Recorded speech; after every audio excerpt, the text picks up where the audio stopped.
যখনই শুনলাম ভাই যে তুই চোখ অপারেশন করেছিস, বাড়ি একটুও মন টিকলো না। তাড়াতাড়ি করে চলে আসলাম তোর কাছে তোরে দেখতে। তা তোর হলোটা কি করে এরকম? হবে না হবে না, দিন বড় ফোন দেখবে আর মেয়েকে দেখে বেড়াবে, তো ওর তো হবে না, কাজ তো হবে।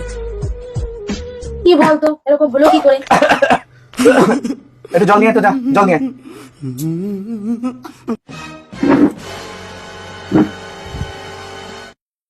এদি গেছে কালনাগিনীটা।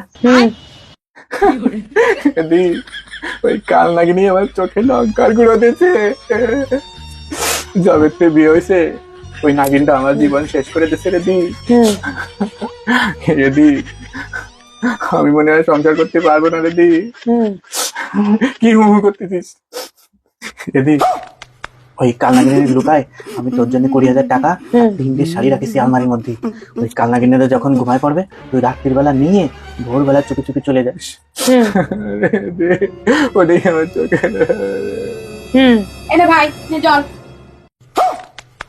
এদি তুই জল আনতে গেছিলিস? হ্যাঁ আমি তো গেলাম জল আনতে।